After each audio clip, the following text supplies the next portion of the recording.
ಪ್ರತಿ ವರ್ಷನೂ ಒಂದು 50 ರಿಂದ 60 ಸಾವಿರನ ಇದರಲ್ಲಿ ಅರ್ನ್ ಮಾಡ್ಕೋಬಹುದು. ಈ ಜೇನು ಹುಳಗಳು ಯಾವ ರೀತಿ ಅಂತ ಹೇಳೋದಾದ್ರೆ, ಇದನ್ನ ಎಷ್ಟು ಸ್ಮೂತ್ ಆಗಿ ನಾವು ಹ್ಯಾಂಡ್ಲಿಂಗ್ ಮಾಡ್ತೀವೋ ಅಷ್ಟು ನಮಗೆ ಫ್ರೆಂಡ್ಲಿ ಆಗಿರುತ್ತೆ. ಜೇನು, ಪರಿಶುದ್ಧ ಜೇನು ಅಥವಾ ಕಲಬೆರಕೆ ಜೇನು, ಇದನ್ನ ಪತ್ತೆ ಹಚ್ಚಲಿಕ್ಕೆ ಇಲ್ಲಿವರೆಗೂ ಯಾವುದೇ ರೀತಿ ಮಷಿನರಿ ಲ್ಯಾಬೊರೇಟರಿಗಳು ಇಲ್ಲ. ನಾವು ಯುವಕರು ಏನಾಗ್ತಾ ಇದೀವಿ, ಕೆಲಸವನ್ನ ಹುಡ್ಕೊಂಡು ಹೋಗ್ತಾ ಇದೀವಿ. ಯುವಕರು ಕೆಲಸವನ್ನ ಹುಡುಕ್ಬಾರ್ದು, ಕೆಲಸವನ್ನ ಹುಟ್ಟಾಕ್ಬೇಕು ಅಂತ ಹೇಳಿ ಬಂಡವಾಳ ಹಾಕಿದ್ರ ನೀವು ಆರಾಮಾಗಿ ನೆರಳಲ್ಲಿರಿ, ಆರಾಮಾಗಿ ಇದನ್ನ ನೋಡ್ತಾ ಹೋದ್ರೆ ಆಯ್ತು, ಇದ್ರ ಪಾಡಿಗೆ ಇದು ಇನ್ಕಮ್ ಬರ್ತಾ ಹೋಗುತ್ತೆ.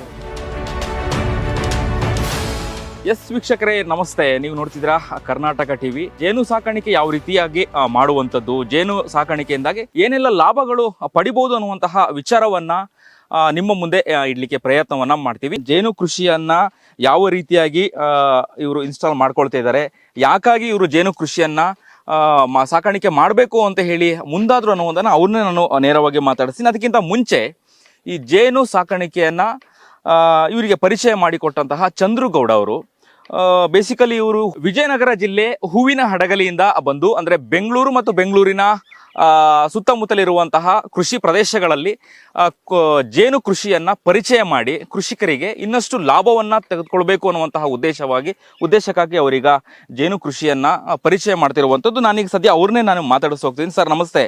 ಸರ್ ನಮಸ್ಕಾರ. ಹೇಗಿದೆ ಸರ್ ಜೇನು ಕೃಷಿಯಲ್ಲಿ ಯಾವ ರೀತಿಯಾಗಿ ಲಾಭವನ್ನ ಪಡಿಬಹುದು, ಯಾಕೆ ಜೇನು ಕೃಷಿಯನ್ನ ಮಾಡಬೇಕು ಅಂತ ಹೇಳಿ? ಸರ್ ಇವಾಗ ನೀವು ಜೇನ್ ಸಾಕಾಣಿಕೆ ಯಾವ ರೀತಿ ಮಾಡಬೇಕು, ಜೇನ್ ಪೆಟ್ಟಿಗೆ ಯಾವ ರೀತಿ ಇರುತ್ತೆ ಅನ್ನೋದನ್ನ ಲೈವ್ ಆಗಿ ನೋಡ್ತಾ ಇದ್ದೀರಾ. ಓಕೆ. ಇವಾಗ ಜೇನ್ ಸಾಕಾಣಿಕೆಯಲ್ಲಿ ಜೇನು ಹುಳಗಳಲ್ಲಿ ಎಷ್ಟು ಪ್ರಭೇದಗಳಿದೆ. ಓಕೆ. ಇವಾಗ ಜೇನ್ ಸಾಕಾಣಿಕೆ ಮಾಡೋದ್ರಲ್ಲಿ ಒಂದು ತುಡುವೆ ಜೇನು ಅಂತ ಕರಿತೀವಿ, ಇನ್ನೊಂದು ಮುಜಂಟಿ ಜೇನು. ಈ ಎರಡು ಜೇನನ್ನ ನಾವು ಸಾಕಾಣಿಕೆ ಮಾಡ್ತಾ ಇದ್ದೀವಿ. ಈಗ ಏನ್ ನೋಡ್ತಾ ಇದ್ದೀರಾ, ಇದು ತುಡುವೆ ಜೇನು ಅಂತ ಕರಿತೀವಿ. ಇದು ಎಲ್ಲಾ ವಾತಾವರಣದಲ್ಲೂ ಹೊಂದ್ಕೊಳ್ಳುತ್ತೆ. ಇದು ಬಂದು ಎಪಿಸ್ ಸೆರೆನಾ ಅಂತ ಕರೀತಾರೆ. ಇದು ನಮ್ಮ ಇಂಡಿಯಾದ, ನಮ್ಮ ಭಾರತದ ಯಾವುದೇ ಭಾಗದಲ್ಲಾದ್ರೂ ಇದನ್ನ ಸಾಕಾಣಿಕೆ ಮಾಡ್ಕೋಬಹುದು. ಇನ್ನೊಂದೇನಂದ್ರೆ ಇದರಲ್ಲಿ 2 ಹಂತಗಳು ಬರುತ್ತೆ. ಇದು ಮರಿ ಚೇಂಬರ್ ಅಂತ ಕರಿತೀವಿ, ಇದ್ರ ಮೇಲ್ಗಡೆ ಸೂಪರ್ ಚೇಂಬರ್ ಅಂತ ಕರಿತೀವಿ. ಸಂಸಾರ ಕೋಣೆ ಮೇಲ್ಗಡೆ ಹನಿ ಚೇಂಬರ್. ಓಕೆ. ಇದರಲ್ಲಿ ಬರ್ತಕ್ಕಂಥ ತುಪ್ಪವನ್ನ ನಾವು ಯಾವುದೇ ಕಾರಣಕ್ಕೂ ತೆಗಿಬಾರ್ದು. ಇದ್ರ ಮೇಲ್ಗಡೆ ಇನ್ನೊಂದು ಸ್ಟೆಪ್ ಇದೆಯಲ್ಲ, ಅದರಲ್ಲಿ ತುಪ್ಪ ಶೇಖರಣೆ ಆಗುತ್ತೆ. ಇನ್ನೊಂದು ವಾರ ಅಥವಾ 15 ದಿನದಲ್ಲಿ ಅದ್ರಲ್ಲಿ ಶೇಖರಣೆ ಆಗ್ತಾ ಹೋಗುತ್ತೆ. ಅದ್ರಲ್ಲಿ ಶೇಖರಣೆ ಆಗಿರ್ತಕ್ಕಂಥ ತುಪ್ಪವನ್ನು ನಾವು ತೆಗಿಬಹುದು. ಇವಾಗ ದೃಶ್ಯದಲ್ಲಿ ಈಗ ನೀವು ಗಮನಿಸ್ತಾ ಇದ್ದೀರಾ, ಅಂದ್ರೆ ಎಷ್ಟು ದಿನ ಆಯ್ತು ಸರ್ ಈಗ ಇಲ್ಲಿ ಜೇನು ಸಾಕಾಣಿಕೆ ಅಂದ್ರೆ ಕೃಷಿಯನ್ನ ಇಲ್ಲಿಗೆ ಅಳವಡಿಸಿ? ಎಷ್ಟು ಟೈಮ್ ಆಯ್ತು ಇದನ್ನ ಪೆಟ್ಟಿಗೆಯನ್ನ? ಸರ್ ಇವಾಗ ಮುನಿರಾಜು ಸರ್ ಅವರು ನಮ್ಗೆ ಒಂದು 15 ದಿನದ ಹಿಂದೆನೆ ನಮ್ಗೆ ಕಾಲ್ ಮಾಡ್ಬಿಟ್ಟು ನಮ್ಗೆ ಒಂದು 20 ಅಥವಾ 50 ಪೆಟ್ಟಿಗೆ ಕೊಡಿ ಅಂತ ಹೇಳಿದ್ರು. ಹೌದಾ ಸರ್? 50 ಪೆಟ್ಟಿಗೆನಾದ್ರೂ ಇನ್ಸ್ಟಾಲ್ ಮಾಡ್ಕೊಡಿ ನಮ್ಮ ತೋಟಕ್ಕೆ, ನಾವು ಇದರಲ್ಲಿ ಮಾಡ್ತಕ್ಕಂಥ ಇಂಟ್ರೆಸ್ಟ್ ಇದೆ ಅಂತ ಹೇಳಿದ್ರು. ಅವರು ಕೂಡ ಸಮಗ್ರ ಕೃಷಿ ಮಾಡಿದ್ದಾರೆ. ರೈತರು ಸಮಗ್ರ ಕೃಷಿಯಲ್ಲಿ ಇದನ್ನ ಅಳವಡಿಸ್ಕೊಂಡ್ರೆ ತುಂಬಾ ಅನುಕೂಲ ಆಗುತ್ತೆ. ಆ ಒಂದು ಕಾರಣಕ್ಕೆ ನಾನು ಸರ್ ಇಲ್ಲ ನಿಮ್ಮ ತೋಟಕ್ಕೆ ಬರ್ತೀನಿ, ಬಂದ್ಬಿಟ್ಟು ನೋಡಿ ಆನಂತರ ನಾನು ನಿಮ್ಗೆ ಇನ್ಸ್ಟಾಲ್ ಮಾಡ್ತೀನಿ ಅಂತ ಹೇಳಿದ್ದೆ. ಇಲ್ಲ ನೀವು ಬರ್ಬೇಕಾದ್ರೆ ಒಂದು 20 ಪೆಟ್ಟಿಗೆ ತಗೊಂಡ್ ಬನ್ನಿ ಅಂತ ಹೇಳಿದ್ರು. ಇವಾಗ ನಾನು ಪ್ರೆಸೆಂಟ್ ಒಂದು 10 ಪೆಟ್ಟಿಗೆನ ಇವ್ರಿಗೆ ಇನ್ಸ್ಟಾಲ್ ಮಾಡ್ಕೊಟ್ಟಿದ್ದೀನಿ. ಈ ಮುಂದಿನ ದಿನದಲ್ಲಿ ಇನ್ನೂ ಹೆಚ್ಚು ಪೆಟ್ಟಿಗೆಗಳನ್ನ ಹಾಕಿ ಇನ್ಸ್ಟಾಲ್ ಮಾಡ್ತಾ ಇದೀವಿ. ಈಗ ಎಷ್ಟು ವರ್ಷಗಳಿಂದ ನೀವು ಜೇನು ಸಾಕಾಣಿಕೆ ಮಾಡ್ತಾ ಇದ್ದೀರಾ ಅಂತ? ಸರ್ ಇವಾಗ ನಾವು ಜೇನು ಸಾಕಾಣಿಕೆ ಸ್ಟಾರ್ಟ್ ಮಾಡಿ 8 ವರ್ಷ ಆಯ್ತು ಇವಾಗ. ಓಕೆ. ಎಷ್ಟು ರೈತರು ಮನೆಗಳಿಗೆ ಅಥವಾ? ಸರ್ ಸುಮಾರು ಒಂದು 200 ಅಥವಾ 250 ರೈತರು ಹತ್ರ ಇವಾಗ ಆಲ್ರೆಡಿ ಮಾಡ್ತಾ ಇದಾರೆ. ಓಕೆ. ನನ್ನ ಹತ್ರ ತಗೊಂಡು ಇದನ್ನ ಮಾಡ್ತಾ ಇದಾರೆ. ಈಗ ಜೇನು ಕೃಷಿಯನ್ನ ಮಾಡಿದ್ರೆ ಲಾಸ್ ಆಗತ್ತೆ, ಜೇನು ಕೃಷಿ ಬೇಡ ಅಂತ ಹೇಳಿ ಒಂದಷ್ಟು ಹಿಂದೆ ಹೋಗ್ತಾರೆ ರೈತರಿಗೆ. ಅವ್ರಿಗೆ ಏನ್ ಹೇಳಲಿಕ್ಕೆ ಬಯಸ್ತೀರಾ ನೀವು? ನಿಜವಾಗಿ ಜೇನು ಕೃಷಿ ಮಾಡಿದ್ರೆ ಲಾಭ ಇದೆಯಾ ಅಂತ ಹೇಳಿ ರೈತರು? ಸರ್ ಇವಾಗ ರೈತರು ಏನ್ ಮಾಡ್ತಾ ಇದಾರೆ, ಅದೇ ಹೇಳಿದ್ನಲ್ಲ, ಒಂದೇ ಸರಿ ಒಂದು 50-100 ಹಾಕೊಂಡ್ಬಿಡೋದು, ಇದರಲ್ಲಿ ಫೇಲರ್ ಆದ್ವಿ ಅಂತೇಳಿ ಕೈ ಸುಟ್ಕೊಳ್ಳೋದು, ಈ ತರ ಮಾಡ್ತಾ ಇದಾರೆ. ಓಕೆ. ಮೊದಲಿನ ಹಂತದಲ್ಲೇ ನಾವು ಕಡಿಮೆ ಮಾಡ್ಕೋಬೇಕು. ಕಡಿಮೆ ಮಾಡ್ಕೊಂಡು ಇದರಲ್ಲಿ ಅನುಭವ ಆಗ್ತಿದ್ದಂಗೆನೆ ಮತ್ತೆ ಅದೇ ಹುಳ ಹೆಚ್ಚಾಗುತ್ತೆ. ಮತ್ತೆ ಪೆಟ್ಟಿಗೆಗಳನ್ನ, ಖಾಲಿ ಪೆಟ್ಟಿಗೆಗಳನ್ನ ತಗೊಂಡ್ ಬಂದು ಇದನ್ನ ಡಿವೈಡ್ ಮಾಡ್ಕೊಂಡು ಹೆಚ್ಚುವರಿ ಮಾಡ್ತಾ ಹೋಗ್ಬೇಕು. ಒಂದು ಪೆಟ್ಟಿಗೆಯನ್ನ ಅಳವಡಿಸ್ಲಿಕ್ಕೆ ಎಷ್ಟು ಖರ್ಚು ಬರುತ್ತೆ ಒಬ್ಬ ರೈತರಿಗೆ ಅಂತ? ಸರ್ ಒಂದು ಪೆಟ್ಟಿಗೆಯನ್ನ ಖರ್ಚು ಇದನ್ನ ಇನ್ಸ್ಟಾಲ್ ಮಾಡ್ಕೊಳ್ಳಿಕ್ಕೆ ನಿಮ್ಗೆ 4 ರಿಂದ 4,700-800 ಖರ್ಚು ಬರುತ್ತೆ. ಯಾಕಂದ್ರೆ ಇದರಲ್ಲಿ ಜೇನು ಹುಳಗಳು, ಜೇನು ಪೆಟ್ಟಿಗೆ, ಸ್ಟ್ಯಾಂಡು, ನಾವು ಯಾವ ತರ ಕ್ವಾಲಿಟಿ ಕೊಡ್ತೀವೋ ಅದ್ರ ಮೇಲೆ ನಾವು ರೇಟ್ಗಳನ್ನ ಹೆಚ್ಚು ಇದನ್ನ ಮಾಡ್ತಾ ಹೋಗ್ತೀವಿ. ಒಂದು ಪೆಟ್ಟಿಗೆಯಲ್ಲಿ ಎಷ್ಟು ಪ್ರಮಾಣದ ಜೇನನ್ನ ನಾವು ತೆಗಿಬಹುದು ಅಂತ? ಸರ್ ಇವಾಗ ಈ ಪೆಟ್ಟಿಗೆ ಏನಿದೆ, ಇದು ಕಮರ್ಷಿಯಲ್ ಪೆಟ್ಟಿಗೆ ಅಂತ ಕರಿತೀವಿ. ಇದರಲ್ಲಿ ಕನಿಷ್ಠ ನಮ್ಗೆ ಏನೂ ಇಲ್ಲ ಅಂದ್ರೂ ನಿಮ್ಗೆ ಒಂದ್ ಸರಿ ತೆಗೆದ್ರೆ 1.5 ರಿಂದ 2 kg ವರೆಗೂ ಜೇನುತುಪ್ಪ ಬರುತ್ತೆ ಒಂದು ಪೆಟ್ಟಿಗೆಯಲ್ಲಿ. ಒಂದು ಪೆಟ್ಟಿಗೆಯಲ್ಲಿ ಅಂತದ್ರಲ್ಲಿ ಇಲ್ಲಿ ಸರ್ 10 ಪೆಟ್ಟಿಗೆನ ಇನ್ಸ್ಟಾಲ್ ಮಾಡಿಸಿದ್ದಾರೆ. ಅಂದ್ರೆ ಇದು ಕಮರ್ಷಿಯಲ್ ಬಾಕ್ಸ್, ಹೌದು ಸರ್, ಇದು ಕಮರ್ಷಿಯಲ್ ಏನೆಲ್ಲ ವಿಧಗಳು ಬರುತ್ತೆ ಪೆಟ್ಟಿಗೆಯಲ್ಲಿ, ಯಾವ್ದೆಲ್ಲ ಬರುತ್ತೆ ಅಂತ? ಸರ್, Size ಅಲ್ಲಿ ವ್ಯತ್ಯಾಸನಾ? ಸೈಜ್ ಅಲ್ಲಿ ವ್ಯತ್ಯಾಸಗಳು ಇರುತ್ತೆ. ಹಾ. ಆದ್ರೆ ನಾವು ಇದೇ ಪೆಟ್ಟಿಗೆಯನ್ನ ರೈತರಿಗೆ ಯಾಕೆ ಇದನ್ನ ಮಾಡ್ತಾ ಇದೀವಿ ಅಂತ ಹೇಳೋದಾದ್ರೆ, ಈ ಪೆಟ್ಟಿಗೆಯಲ್ಲಿ ಜಾಗ ಚಿಕ್ಕದಾಗಿರುತ್ತೆ. ಜಾಗ ಚಿಕ್ಕದಾಗಿರ್ಲಿಕ್ಕೆ ಈ ಜೇನು ಹುಳಗಳು ಏನ್ ಮಾಡುತ್ತೆ, ವೇಗವಾಗಿ ಗೂಡುಗಳನ್ನ ಕಟ್ತಾ ಹೋಗುತ್ತೆ. ಅದೇ ನಮ್ದು ದೊಡ್ಡ ಪೆಟ್ಟಿಗೆಯಲ್ಲಿ ಏನಾದ್ರು ಇದನ್ನ ಸಾಕಾಣಿಕೆ ಮಾಡ್ಲಿಕ್ಕೆ ಹೋದ್ರೆ, ಪೆಟ್ಟಿಗೆ ದೊಡ್ಡದಿರುತ್ತೆ, ಖಾಲಿ ಜಾಗ ಇರೋದ್ರಿಂದ ಅದರಲ್ಲಿ ಜಾಡುಗಳು ಬಂದು ಕುತ್ಕೊಂಡು ಇದನ್ನ ಡಿಸ್ಟರ್ಬ್ ಮಾಡುವಂತ ಚಾನ್ಸಸ್ ಇರುತ್ತೆ. ಜೇನುಹುಳಗಳು ಎದ್ದೋಗುತ್ತೆ, ರೈತರು ಕೈ ಸುಟ್ಕೋತಾರೆ. ಅದಾಗದೆ ಇರ್ಲಿ ಅನ್ನೋ ಉದ್ದೇಶಕ್ಕೆ ನಾವು ಇದನ್ನ ಮಾಡ್ಕೋತೀವಿ. ಓಕೆ, ಈಗ ಪ್ರಥಮ ಹಂತದಲ್ಲಿ ಒಬ್ಬ ರೈತ ಜೇನು ಕೃಷಿ ಮಾಡಬೇಕು ಅಂತೇಳಿ ಆಸಕ್ತಿ ಇರುವಂತಹ ರೈತ ಎಷ್ಟು ಪೆಟ್ಟಿಗೆಯನ್ನ ಅಳವಡಿಸ್ಕೊಂಡ್ರೆ ಅವರಿಗೆ ಲಾಭ ಬರುತ್ತೆ ಅಥವಾ ಇಳುವರಿನೇ ಜಾಸ್ತಿ ತಗೊಳ್ಬಹುದು ಜೇನನ್ನ ಅಂತ? ಸರ್, ಪ್ರಾಥಮಿಕ ಹಂತವಾಗಿ ಅಂದ್ರೆ ಈ ಜೇನ್ ಸಾಕಾಣಿಕೆಯಲ್ಲಿ ಇವಾಗ ಒಂದು 10 ಅಥವಾ 15, 20 ಪೆಟ್ಟಿಗೆ ಒಳಗಡೆ ನೀವು ಇನ್ಸ್ಟಾಲ್ ಮಾಡ್ಕೊಳ್ಳೋದಾದ್ರೆ, ನಾನೇ ಖುದ್ದಾಗಿ ಬಂದು ಅವ್ರ ತೋಟಕ್ಕೆ ಹೋಗಿ ಅದನ್ನ ಯಾವ ರೀತಿ ಸಾಕಣೆ ಮಾಡಬೇಕು, ಯಾವ ರೀತಿ ನಿರ್ವಹಿಸಬೇಕು ಅದರ ಕಾರ್ಯವನ್ನ ಅಂತ ಹೇಳಿ ಅದೆಲ್ಲ ನಾನು ಮಾಹಿತಿ ರೈತರಿಗೆ ತೋಟಕ್ಕೆ ಹೋಗಿನೇ ಹೇಳ್ಕೊಡ್ತಾ ಇದ್ದೀನಿ. ಅಂದ್ರೆ ನೇರವಾಗಿ ನೀವೇ? ಹೌದು ಸರ್, ಹೌದು. ಇವಾಗ ರೈತರು ತುಂಬಾ ದೂರದಲ್ಲಿ ಇರ್ತಾರೆ. ನಮ್ದು ವಿಜಯನಗರ ಜಿಲ್ಲೆ ಹೂವಿನಡಗಲಿ ನಮ್ದು. ಇಲ್ಲಿಂದ ಅಲ್ಲಿವರೆಗೂ ಬಂದು ಇದನ್ನ ಮಾಹಿತಿ ತಗೊಳ್ಳೋಷ್ಟು ಫ್ರೀ ಇರಲ್ಲ ಕೆಲವೊಬ್ರು. ನಮ್ಮ ಕೆಲಸದ ಸಮಯದಲ್ಲಿ ನಾವು ಫ್ರೀ ಮಾಡ್ಕೊಂಡು ಯಾರೇನು ಈ ತರ ಪೆಟ್ಟಿಗೆಗಳನ್ನ ಆರ್ಡರ್ ಮಾಡಿರ್ತಾರೋ ಅವ್ರ ತೋಟಕ್ಕೆ ತಗೊಂಡೋಗಿ ಇನ್ಸ್ಟಾಲ್ ಮಾಡಿ ಅವ್ರಿಗೊಂದು ಮಾಹಿತಿ ಕೊಡ್ತಕ್ಕಂಥ ಕೆಲಸ ಮಾಡ್ತಾ ಇದ್ದೀನಿ ಸರ್. ಸೇವಿಸುವಂತಹ ಆಹಾರ ಈಗ ಗೊತ್ತಿದೆ ನಿಮಗೆ, ಹಣ್ಣುಗಳಲ್ಲಿ ಇತ್ತು, ಜ್ಯೂಸ್ಗಳಿತ್ತು, ಐಸ್ ಕ್ರೀಮ್ ಅಲ್ಲಿ ಇತ್ತು, ಎಲ್ಲ ಕಲಬೆರಕೆ, ಏನು ಕೃತಕ ಬಣ್ಣಗಳಿರುವಂತದ್ದು. ಜೇನುಗೂ ಕೂಡ ಒಂದು ಕೃತಕ ಆಗಿರುವಂತದ್ದು ಅಥವಾ ಕಲಬೆರಕೆ ಮಾಡುವಂತದ್ದು ಇರುತ್ತೆ.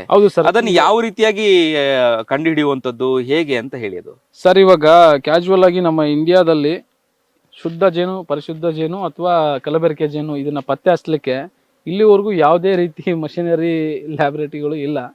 ಜೇನುತುಪ್ಪದಲ್ಲಿ ಏನೇನು ಇಂಗ್ರೀಡಿಯೆಂಟ್ಸ್ ಇದೆ ಅದನ್ನ ಪತ್ತೆ ಹಚ್ಚಲಿಕ್ಕಿದೆ. ಆದ್ರೆ ಇದು ಕಲಬೆರಕೆನ ಅಥವಾ ಒರಿಜಿನಲ್ ಅದನ್ನ ಕಂಡುಹಿಡಿಯಲಿಕ್ಕೆ ಸಾಧ್ಯ ಇಲ್ಲ. ನಮ್ಮ ಪೂರ್ವಜರು ಏನ್ ಮಾಡ್ತಾ ಇದ್ರು, ಇದು ಒರಿಜಿನಲ್ ಅಥವಾ ಡೂಪ್ಲಿಕೇಟ್ ಅದು ಯಾವುದೇ ಲ್ಯಾಬ್ಗೆ ಹೋಗ್ದೇನೆ ಅವರೊಂದು ವಿಜ್ಞಾನಿಗಳ ತರ ಒಂದು ಕಂಡಿಡ್ಕೊಂಡಿದ್ದಾರೆ. ಯಾವ ರೀತಿ ಅಂದ್ರೆ, ಬೆಂಕಿ ಕಡ್ಡಿನ ಈ ಜೇನುತುಪ್ಪದಲ್ಲಿ ಹದ್ಬಿಟ್ಟು ಕಡ್ಡಿ ಗೀಚಿದ್ರೆ ಬೆಂಕಿ ಹತ್ತುತ್ತೆ. ಓಕೆ, ರೈತರಿಗೆ ಏನ್ ಹೇಳಲಿಕ್ಕೆ ಬಯಸ್ತೀರಾ? ಈ ಆದಾಯ ಇರ್ಬೋದು ಅಥವಾ ಇದನ್ನ ಸಾಕಾಣಿಕೆ ಮಾಡುವಂತಹ ವಿಧಾನ ಆಗಿರ್ಬೋದು, ಖರ್ಚು ವೆಚ್ಚಗಳು ಎಷ್ಟು ಬರುತ್ತೆ ಅನ್ನುವಂಥದ್ದು? ಸರ್, ಇವಾಗ ಅವರು ಎಷ್ಟು ಪೆಟ್ಟಿಗೆಯನ್ನು ಹಾಕ್ತಾರೋ ಅದ್ರ ಮೇಲೆ ಡಿಪೆಂಡ್ ಆಗಿರುತ್ತೆ. ಅವಾಗ್ಲೇನೆ ತಿಳಿಸಿದೆ, ಇದು ಒಂದು 4,500 ಹಿಂಗ ಆಗುತ್ತೆ ಪೆಟ್ಟಿಗೆ ಖರ್ಚು ಅಂತೇಳಿ. ಪೆಟ್ಟಿಗೆ ಅದಾನಂತರ ಈಗ ನಾವ್ ಅಲ್ಲಿಂದ ತಗೊಂಡ್ ಬಂದು ಇನ್ಸ್ಟಾಲ್ ಮಾಡೋದು ಅದೆಲ್ಲ ಖರ್ಚಿರುತ್ತೆ. ಖರ್ಚಿಗಿನ ಇವಾಗ ರೈತರು ಏನ್ ಮಾಡ್ತಾ ಇದಾರೆ ಅಂದ್ರೆ, ನನಗೆ 30 ಕೊಡಿ 40 ಕೊಡಿ ಅಂತ ಏನ್ ಕೇಳ್ತಾರೆ. ಮೊದಲು ಅನುಭವ ಹಾಕಿದಂಗೆನೆ ಅದು ನಿಮ್ಗೆ ಅದೇ ಬೆಳೆಸ್ತಾ ಹೋಗುತ್ತೆ ಅಂತ ನಾನು ಹೇಳಕ್ ಇಷ್ಟಪಡ್ತೀನಿ ಸರ್. ಅಂದ್ರೆ ಒಂದು ಪೆಟ್ಟಿಗೆಗೆ 4,500 ಹೇಳಿದ್ರಿ ನೀವು. ಹೌದು ಸರ್. ಈಗ ಏನಾಗತ್ತೆ ಅಂದ್ರೆ 4,000 ರೂಪಾಯಿ ನಾವು ಕೊಟ್ರೆ ನಮಗೆ ಯಾವಾಗ ರಿಟರ್ನ್ ಬರುತ್ತೆ, ಅಂದ್ರೆ ಯಾವಾಗ ನಮಗೆ ಇನ್ಕಮ್ ಅಂದ್ರೆ ಲಾಭ ಯಾವಾಗ ನಮಗೆ ಬರ್ತಾ ಹೋಗುತ್ತೆ? ಫಸ್ಟ್ ಕೇಳದೆ ಆ ಒಂದು ಮಾತು, ಯಾವಾಗ ನಮಗೆ ಲಾಭ ಯಾವಾಗ ನಿರೀಕ್ಷೆ ಮಾಡಬಹುದು ಅಂತ ಹೇಳಿ ಒಂದು ಪೆಟ್ಟಿಗೆಯಿಂದ. ಇವಾಗ ಇದರಲ್ಲಿ 6 ಫ್ರೇಮ್ಗಳ ಪೆಟ್ಟಿಗೆ ಇರುತ್ತೆ ಇದರಲ್ಲಿ. ಇದಕ್ಕೆ ಇನ್ನೊಂದು 15 ದಿನ ಅಥವಾ 20 ದಿನ ಬಿಟ್ರೆ ಇಲ್ಲಿರ್ತಕ್ಕಂಥ ವಾತಾವರಣದಲ್ಲಿ ಏನೇನು ಹೂಗಳಿದೆ, ಇವಾಗ ಬೆಳಗಿಂದ ನಾನು ಇನ್ಸ್ಟಾಲ್ ಮಾಡಿದಿನಲ್ಲ, ಇವರೆಲ್ಲ ನೋಡ್ಕೊಂಡ್ ಬಂದಿದ್ದಾರೆ ತೋಟದಲ್ಲಿ ಯಾವ ರೀತಿ ಜೇನುಹುಳಗಳು ಕೆಲಸ ಮಾಡ್ತಾ ಇದೆ ಏನು ಅನ್ನೋದನ್ನ. ಯಾಕಂದ್ರೆ ಅವರು ಬೆಳೆಗಳನ್ನ ಬೆಳೆದಿದ್ದಾರೆ. ಇವಾಗ ನಾವು ರೈತರಿಗೆ ಏನು ಕದ್ದ ಮುಚ್ಚೆ ಅದನ್ನ ಮಾಡ್ಲಿಕ್ಕೆ ಆಗಲ್ಲ, ಯಾಕಂದ್ರೆ ಲೈವ್ ಆಗಿರುತ್ತೆ ಜೇನುಹುಳಗಳದು. ಯಾಕಂದ್ರೆ ಇವಾಗ ಬೆಳಗಿಂದ ಅವರೆಲ್ಲ ಅಬ್ಸರ್ವ್ ಮಾಡ್ತಿದ್ದಾರೆ, ಪ್ರತಿಯೊಂದು ಹೂಗಳಿಗೂ ಜೇನುಹುಳ ಹೋಗಿ ಬರ್ತಾ ಇದೆ. ಆ ಒಂದು ನಿರೀಕ್ಷೆಯನ್ನು ಇಟ್ಕೊಂಡೆ ಅವ್ರು ಇದನ್ನ ಮಾಡಿದ್ದಾರೆ. ಇವಾಗ ಕಡಿಮೆ ಅಂದ್ರೆ ಒಂದು 15ರಿಂದ 20 ದಿನದಲ್ಲಿ, ಅಂದ್ರೆ ಇದೇನು ಹೆರಿಗಳಿಗೆ ಕಾಣಿಸ್ತಾ ಇದೆ, ಈ ಹೆರಿಗಳೆಲ್ಲ ಫುಲ್ ಆಗ್ಬೇಕು. ಫುಲ್ ಆದ ನಂತರನೇ ಈ ಮೇಲ್ಗಡೆ ತುಪ್ಪ ಮಾಡ್ತಕ್ಕಂಥ ಕೋಣೆಯಲ್ಲಿ ತುಪ್ಪ ಸಂಗ್ರಹಣೆ ಆಗುತ್ತೆ. ಈ ತುಪ್ಪ ಸಂಗ್ರಹಣೆ ಬಂದು ಒಂದು 15ರಿಂದ 20 ದಿನದಲ್ಲಿ ಸಂಗ್ರಹಣೆ ಆಗ್ಬಿಡುತ್ತೆ. ಅದಾದ ನಂತರ ಇವ್ರಿಗೆ ಇದನ್ನ ಮಷೀನ್ ಇಂದ ತೆಗೆದ್ರೆ ಮತ್ತೆ ಎವ್ರಿ 15 ಡೇಸ್ ಅಲ್ಲೇ ತುಪ್ಪ ಸಿಗುತ್ತೆ. ಕೈಯಿಂದ ಕಟ್ ಮಾಡಿ ತೆಗೆದ್ರೆ ಒಂದು 20-30 ಡೇಸ್ ಈ ತರ ಲೇಟ್ ಆಗ್ಬಿಡುತ್ತೆ. ಒಂದು ಪೆಟ್ಟಿಗೆಯಲ್ಲಿ ಎಷ್ಟು ಸ್ಟೆಪ್ ಗಳನ್ನ ಈ ತರದ್ದು ಇಡಬಹುದು ಅಂತ? ಸರ್, ಇದು ಏನು ಸೂಪರ್ ಚೇಂಬರ್ ಅಂತ ಹೇಳ್ತಾ ಇದೀವಲ್ಲ, ಈ ಸೂಪರ್ ಚೇಂಬರ್ ಬಂದು ನೀವು 4, 5, 6 ಈ ತರ ಎಷ್ಟು ಆರದ ಇದು ಇರುತ್ತೆ. ಕಮರ್ಷಿಯಲ್ ಬಾಕ್ಸ್ ಹೇಳಿ, ಕಮರ್ಷಿಯಲ್ ಪೆಟ್ಟಿಗೆಯಲ್ಲಿ ಎಷ್ಟು ಇಡಬಹುದು ಅಂತ? ಸರ್, ಇದರಲ್ಲಿ ಒಂದು 6 ಇದರವರೆಗೂ ಇಟ್ಕೋಬಹುದು. 2 ಸ್ಟೆಪ್ ಬರುತ್ತೆ. 6 ಸ್ಟೆಪ್ ಇಟ್ಕೋಬಹುದು ಸರ್. ಇದರಲ್ಲಿ ಇದ್ರ ಮೇಲೆ ಇನ್ನು 6 ಜೋಡಿಸ್ಕೋಬಹುದು. ಅಂದ್ರೆ ಇಲ್ಲಿ ಇರ್ತಕ್ಕಂಥ ಆಹಾರದ ಮೇಲೆ ಡಿಪೆಂಡ್ ಆಗಿರುತ್ತೆ. ನೀವು ಎಷ್ಟು ಪೆಟ್ಟಿಗೆ ಮಾಡ್ಕೊಂಡಿರ್ತೀರೋ ಅಷ್ಟು ಪೆಟ್ಟಿಗೆ ಇದನ್ನ ಜೋಡಿಸ್ತಾ ಹೋಗ್ಬೇಕಾಗುತ್ತೆ. ಓಕೆ, ಈಗ ನೇರವಾಗಿ ನಾನು ಕೇಳ್ತೀನಿ, 4,500 ಒಂದು ಬಾಕ್ಸಿಗೆ ಅಂತ ಹೇಳುವಾಗ 4,500 ಒಂದು ಬಾಕ್ಸಿಗೆ ಕೊಟ್ರೆ ಇದರಲ್ಲಿ ಎಷ್ಟು ಆದಾಯನ ಪಡ್ಕೊಳ್ಬಹುದು ಅಂತ? ಸರ್, ಒಂದು ಪೆಟ್ಟಿಗೆಯಲ್ಲಿ ಇವಾಗ ಏನ್ ರೈತರು ಇನ್ವೆಸ್ಟ್ ಮಾಡಿರ್ತಾರೆ ಅದು ಈ ವರ್ಷದಲ್ಲೇನೆ ರಿಟರ್ನ್ ಆಗುತ್ತೆ ರೈತರಿಗೆ. ಮುಂದಿನ ವರ್ಷಕ್ಕೆ ಏನೇನು ಅವ್ರಿಗೆ ಲಾಭಗಳು ಇರುತ್ತೆ, ಇವಾಗ ಏನ್ ಇನ್ವೆಸ್ಟ್ ಮಾಡಿರ್ತಾರೆ ಇದು ತುಪ್ಪದಲ್ಲಿ ಬಂದ್ಬಿಡುತ್ತೆ ಅವರು ಇನ್ವೆಸ್ಟ್ ಮಾಡಿರ್ತಕ್ಕಂಥದ್ದು. ಇವಾಗ ಇನ್ವೆಸ್ಟ್ ಮಾಡಿರ್ತಕ್ಕಂಥದ್ದು ಈ ಜೇನು ಹುಳಗಳು ಜೇನುತುಪ್ಪದಲ್ಲಿ ಬರುತ್ತೆ. ಅದಾದ ನಂತರ ಇವಾಗ 6 ಫ್ರೇಮ್ ಫುಲ್ ಆಗಿದೆ ಇದರಲ್ಲಿ. ಸರಿ. ಇನ್ನೊಂದು ಖಾಲಿ ಪೆಟ್ಟಿಗೆಯನ್ನ ತಗೊಂಡ್ಬಂದು ಇದರಲ್ಲಿ ಇರ್ತಕ್ಕಂಥ 3 ಹೇರಿಗಳನ್ನ ಆ ಪೆಟ್ಟಿಗೆಗೆ ಹಾಕೊಂಡು ಇಲ್ಲಿಂದ ಒಂದು 2 ಕಿಲೋಮೀಟರ್ ದೂರದಲ್ಲಿ ಇಟ್ಟು ಇದಕ್ಕೆ ಸಕ್ಕರೆ ಪಾಕ ಕೊಡ್ತಾ ಹೋದ್ರೆ ಇನ್ನೊಂದು ಕುಟುಂಬ ಆಗಿ ಅದು ಬಿಡುಗಡೆ ಆಗುತ್ತೆ. ಇವಾಗ ಕುಟುಂಬ ಇವಾಗ 10 ತಗೊಂಡಿದ್ರು, 10 ತಗೊಂಡು ಇವಾಗ ಡಿವೈಡ್ ಮಾಡ್ತಾ ಹೋದ್ರೆ ಎಷ್ಟಾಗಿತ್ತು? 20 ಆಗಿತ್ತು. ಆತರ ಇವಾಗ ಅರ್ಧ ಬಂಡವಾಳ ಅವ್ರಿಗೆ ರಿಮೂವ್ ಆಗ್ಬಿಡುತ್ತೆ ರೈತರಿಗೆ.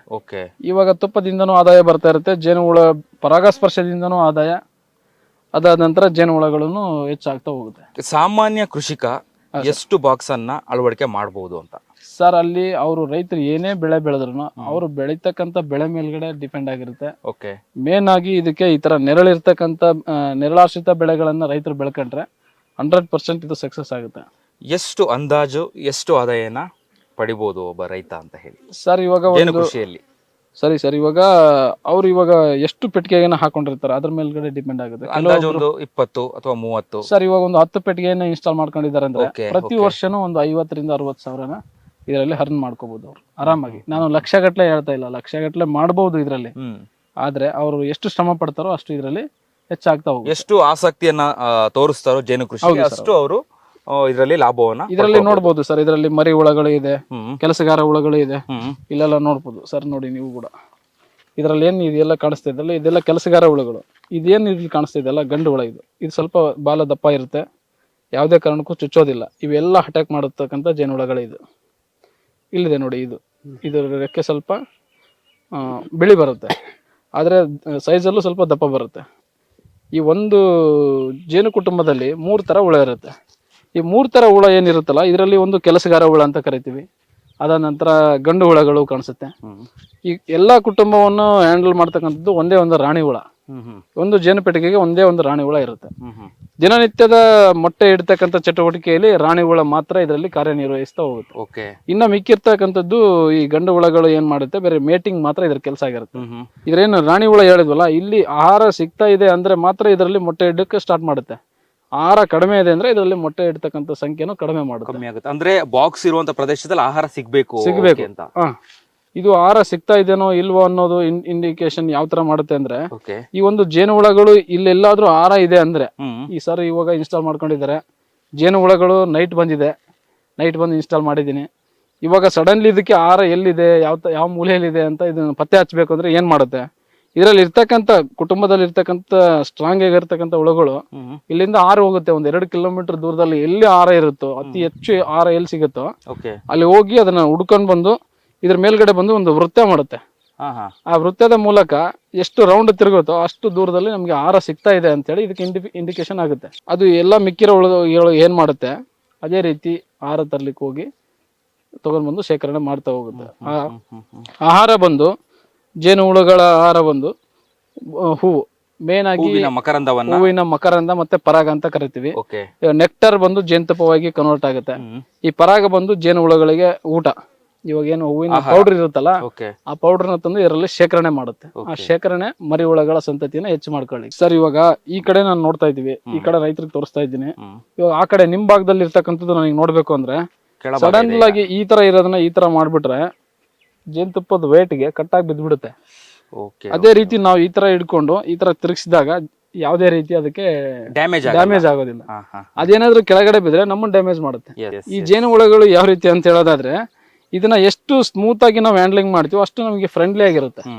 ಇವಾಗ ಅವಾಗಿಂದ ನೀವು ನೋಡ್ತಾ ಇದ್ದೀರಾ, ಇಲ್ಲೇ ಇದ್ದೀರಾ, ಒಂದು ಹುಳನು ಕಚ್ಚಿಲ್ಲ. ಹೌದು. ಎಸ್ ವೀಕ್ಷಕರೇ, ಇಲ್ಲಿವರೆಗೆ ಜೇನು ಕೃಷಿಯನ್ನ ಯಾವ ರೀತಿಯಾಗಿ ಅಳವಡಿಕೆ ಮಾಡುವಂಥದ್ದು, ಹಾಗೆ ಅಳವಡಿಕೆ ಮಾಡಿದ ನಂತರದಲ್ಲಿ ಜೇನನ್ನ ಯಾವ ರೀತಿಯಾಗಿ ನಾವು ಪಾಲನೆ ಪೋಷಣೆಯನ್ನ ಮಾಡಬೇಕು ಅನ್ನೋದ್ರ ಬಗ್ಗೆ ಸವಿಸ್ತಾರವಾಗಿ ಚಂದ್ರಗೌಡ ಅವರು ನಮಗೆ ತಿಳಿಸಿದ್ರು. ಜೇನು ಸಾಕಾಣಿಕೆ ಮಾಡ್ತಾ ಇರುವಂತಹ ರೈತನನ್ನ ಮಾತಾಡಿಸ್ತೀನಿ. ಅಂದ್ರೆ ಇದೇ ತೋಟದಲ್ಲಿ ಇರುವಂತದ್ದು ಮಾಜಿ ಜಿಲ್ಲಾ ಪಂಚಾಯಿತಿ ಅಧ್ಯಕ್ಷರು ಮುನಿರಾಜು ಅಂತ ಹೇಳಿ ನೇರವಾಗಿ ನಾನೀಗ ಮಾತಾಡಿಸ್ ಹೋಗ್ತೀನಿ. ಸರ್ ನಮಸ್ತೆ. ನಮಸ್ತೆ ಸರ್. ಬೇಸಿಕಲಿ ಸರ್ ನೀವು ರಾಜಕಾರಣಿ ಆಗಿರೋರು ಜೇನು ಕೃಷಿಯನ್ನ ಜೇನು ಸಾಕಾಣಿಕೆ ಮಾಡಬೇಕು ಅಂತೇಳಿ ಯಾಕೆ ಅನ್ನಿಸ್ತು ಅಂತ ಹೇಳಿ, ಯಾಕೆ ನಿರ್ಧಾರಕ್ಕೆ ಬಂದ್ರಿ? ಈಗಾಗಲೇ ನಾವು ರಾಜಕಾರಣದಲ್ಲಿ ಅನೇಕ ಬೆಳಗ್ಗೆ ಎದ್ರೆ 7 ಬೀಳುಗಳಿದ್ದೇ ಇರ್ತವೆ. ಜನರ ಸಂಪರ್ಕ ಇರ್ಬೋದು, ಕುಂದುಕೊರತೆಗಳಿರ್ಬೋದು. ಆ ಒತ್ತಡದಲ್ಲಿ ನಾವೊಂದು ರಿಲ್ಯಾಕ್ಸೇಷನ್ ಏನಕ್ಕೆ, ಯಾಕೆಂದರೆ ಬೆಳಗ್ಗೆ ಎದ್ದು ನಮ್ಮ ತೋಟದಲ್ಲಿ ಎಲ್ಲ ಸಮಗ್ರ ಕೃಷಿಯನ್ನು ಮಾಡಿ ನಾವೆಲ್ಲ ಕೂಡ ನಾವು ಯಾಕಂದರೆ ಮೂಲತಃ ರೈತರ ಕುಟುಂಬದಿಂದ ಬಂದಿರತಕ್ಕಂಥವ್ರು. ಓಕೆ. ನಮ್ಮದೇ ತೋಟದಲ್ಲಿ ಇವೆಲ್ಲ ಮಾಡಬೇಕು ಅಂತ ಒಂದು ಒಳ್ಳೆಯ ಒಂದು ಗಿಡಗಳನ್ನು ಇಟ್ಟು ಆ ಒಂದು ಸಂದರ್ಭದಲ್ಲಿ ನಾನು ಕೂಡ ಅನೇಕ ಮಾಧ್ಯಮದಲ್ಲಿ ಯೂಟ್ಯೂಬಲ್ಲಿ ನೋಡ್ತಾ ಇದ್ದೆ ಯಾವ ರೀತಿ ಜೇನು ಸಾಕಾಣಿಕೆ ಮಾಡ್ತಾರೆ, ಎಲ್ಲನೂ ಬೇಕಾಗುತ್ತೆ. ಆ ರೀತಿ ನಾವು ಕೂಡ ಜೇನು ಸಾಕಾಣಿಕೆ ಯಾಕೆ ಮಾಡಬಾರ್ದು ನಮ್ಮಲ್ಲಿ, ಯಾಕಂದರೆ ಕಲಬೆರಕೆ ಅನೇಕ ನಾವೆಲ್ಲ ಪ್ರತಿದಿನ ಅಂಗಡಿಯಲ್ಲಿ ತಗೊಂಬಂದರೆ ಕಲಬೆರಕೆ ನಾವು ತಗೊಂಬಂದೇ ಬರ್ತೀವಿ. ಅದಕ್ಕೆ ನಮ್ಮದೇ ಆದಂಥ ಒಂದು ಜೇನು ಕೃಷಿಯನ್ನು ನಾವೇ ಮಾಡಿ ಅದನ್ನು ಉತ್ಪಾದನೆ ಮಾಡಿದ್ರೆ ಚೆನ್ನಾಗಿ ಒಳ್ಳೆಯ ಒಂದು ಪೌಷ್ಟಿಕಾಂಶ ಇರತಕ್ಕಂಥ ಒಂದು ಜೇನು ಸಿಗುತ್ತೆ ನಮಗೆ. ಮತ್ತು ಎಲ್ಲ ಪ್ಯೂರ್ ಜೇನನ್ನು ನಾವು ಸಾಕಾಣಿಕೆ ಮಾಡ್ಬೋದು ಮತ್ತು ನಾವು ಅದರಿಂದ ಲಾಭನೂ ಪಡಿಬೋದು. ಯಾಕಂದರೆ ಇದು ನಮ್ಮ ಒಂದು ಫಸ್ಟು ನಮಗೆ ಬೇಕು ಅಂತ ಹೇಳ್ಬಿಟ್ಟು ನಾವು ತಗೊಳ್ಳೋಣ ಅಂತ ನಮ್ಮ ಚಂದ್ರಗೌಡರಿಗೆ ನಾನೇ ಕರೆ ಮಾಡಿ ಯೂಟ್ಯೂಬಲ್ಲಿ ಅವರ ನಂಬರನ್ನು ಸಂಪರ್ಕ ಮಾಡಿದೆ. ಅವರು ನೇರವಾಗಿ ಸರ್ ತಂದು ಕೊಡ್ತೀನಿ ಅಂತ ಹೇಳಿದ್ರು. ನಾನು ಒಂದು 50 ಪೆಟ್ಟಿಗೆ ಕೊಡಪ್ಪ ಅಂತ ಹೇಳಿದೆ. ಬೇಡ ಸರ್, ನೀವು ಫಸ್ಟು ಸ್ಟಾರ್ಟಿಂಗು ಒಂದು 10 ಪೆಟ್ಟಿಗೆ ಹಾಕ್ಕೊಳ್ಳಿ ಸರ್, ನಿಮಗೂ ಎಕ್ಸ್ಪೀರಿಯನ್ಸ್ ಆಗುತ್ತೆ, ಆಮೇಲೆ ಬೇಕಿದ್ರೆ ಹಾಕೋಬೋದು ಅಂತ ಹೇಳಿದ್ರು. ನಾನು ಬಂದು ಜಾಗ ನೋಡ್ತೀನಿ ಅಂದ್ರೆ, ಯಾಕಂದರೆ ಅವರು ಇಲ್ಲಿನ ವಾತಾವರಣ ಮೇವು ಅದೆಲ್ಲ ಅವ್ರಿಗೆಲ್ಲ ಸಿಗಬೇಕಲ್ಲ. ಎಲ್ಲ ಹೂವಿನ ವಾತಾವರಣ ಜಾಸ್ತಿ ಇರಬೇಕು, ಗಿಡ ಮರಗಳು ಜಾಸ್ತಿ ಇರಬೇಕು, ಚಿಗುರು ಜಾಸ್ತಿ ಇರಬೇಕು, ವಾತಾವರಣಕ್ಕೆ ಹೊಂದ್ಕೊಬೇಕು. ಅಂದರೆ ಇಲ್ಲಿ ಮೇವು ಸಿಕ್ಕಿಲ್ಲ ಅಂದರೆ ಕಷ್ಟ ಆಗುತ್ತೆ ಅಂತ ಹೇಳ್ಬಿಟ್ಟು ಅವರು ಪಾಪ 10 ತಂದರು. ಅವ್ರು ನೋಡಿದ ತಕ್ಷಣ ಇಲ್ಲ ಸರ್ 50 ತಂದಿದ್ರು ಆಗ್ತಾಯಿತ್ತು, ನಿಮ್ಮಲ್ಲಿ ಒಳ್ಳೆ ವಾತಾವರಣ ಇದೆ, ಈ ಕಡೆ ಗಿಡ ಮರಗಳು ಎಲ್ಲ ನಿಮ್ಮ ತೋಟದಲ್ಲೇ ಅನೇಕ ಹೂವು ಬಿಡುವಂಥ ಇಲ್ಲಿ ಚೇಪೆ ಗಿಡಗಳಿರ್ಬೋದು, ಮಾವಿನ ಗಿಡಗಳಿರ್ಬೋದು, ತೆಂಗಿನ ಮರಗಳಿರ್ಬೋದು, ಎಲ್ಲ ಕೂಡ ಇದೆ ಇಲ್ಲಿ. ತುಂಬಾ ಚೆನ್ನಾಗಿ ಅವರೆಲ್ಲ ತೋರಿಸಿದ್ರು. ಈಗೆಲ್ಲ ನಮಗೂ ಕೂಡ ಅದೆಲ್ಲ ಬೆಳಗ್ಗೆಯಿಂದ ಅವರೆಲ್ಲ ಇನ್ಸ್ಟಾಲ್ ಮಾಡಿ ಯಾವ ರೀತಿ ಅದನ್ನೆಲ್ಲ ನಾವು ತೆಗಿಬೇಕು, ಯಾವ ರೀತಿ ಮತ್ತೆ ಇದು ಮಾಡಬೇಕು, ಆ ಹುಳುಗಳಿಗೆ ಏನು ಡ್ಯಾಮೇಜ್ ಆಗದಿರಂಗೆ ನಾವು ಯಾವ ರೀತಿ ನೋಡ್ಕೊಬೇಕು ಅನ್ನೋದನ್ನ ತೋರಿಸ್ತಾ ಇದ್ದಾರೆ. ಯಾಕಂದ್ರೆ ರೈತರು ಅವೆಲ್ಲ ನೋಡ್ಕೊಬೇಕು. ನಾವು ಬೇಕಾಬಿಟ್ಟು ಏನೋ ಯಾವಾಗೂ ಮರದಲ್ಲಿ ಹೋಗಿ ಜನ್ ತೆಗಿದಂಗೆ ಕಿತ್ಬಿಟ್ಟು ತಳ್ಳಿಬಿಟ್ಟು ಇಲ್ಲ ಬೆಂಕಿ ಹಾಕ್ಬಿಟ್ಟು ಅವೆಲ್ಲ ಮಾಡಬಾರ್ದು. ಆ ನಿಟ್ಟಿನಲ್ಲಿ ನಾವು ಯಾವ ರೀತಿ ತೆಗಿಬೇಕು ಅನ್ನೋದನ್ನ ಅವ್ರ ಹತ್ರ ಕಲಿಬೇಕು ಅಂತ ಹೇಳ್ಬಿಟ್ಟು ಬೆಳಗ್ಗೆ ಪಾಪ ಅವರು 4-5 ಗಂಟೆಗೆ ಬಂದವರು. ಈಗಲೂ ಕೂಡ ನಮಗೆಲ್ಲ ಅದನ್ನೆಲ್ಲ ಮಾಹಿತಿ ಕೊಟ್ಟಿದ್ದಾರೆ ತುಂಬಾ ಚೆನ್ನಾಗಿ. ನಾವು ನೋಡೋಣ ಎಲ್ಲ ಚೆನ್ನಾಗಿ ಮುಂದಕ್ಕೆ ಯಾವ ರೀತಿ ಇದಾಗುತ್ತೋ. ಮತ್ತೆ ನಮಗೂ ಜೇನು 15 ದಿವಸಕ್ಕೊಂದ್ಸಲಿ ಬರುತ್ತೆ, 1.5 kg 2 kg ಅಂತ ಹೇಳಿದ್ದಾರೆ. ನೋಡೋಣ ಈ ಭಾಗದಲ್ಲಿ ಇರ್ತಕ್ಕಂಥವ್ರಿಗೆ ರೈತರಿಗೂ ಮತ್ತೆ ಎಲ್ಲ ನಮ್ಮೆಲ್ಲ ಈಗ ಈ ಭಾಗದಲ್ಲಿ ಮಾದರಿ ಆಗ್ತೀರಾ 100%. ಇದಂತೂ ಗ್ಯಾರಂಟಿ. ಜೇನು ಕೃಷಿಯಲ್ಲಿ ಲಾಭವನ್ನ ಪಡೀರಾದ್ರೆ ಇತರ ಕೃಷಿಕರಿಗೂ ರೈತರಿಗೂ ಕೂಡ ಮಾದರಿಯಾಗಿ ಅಂತ ಹೇಳಿ.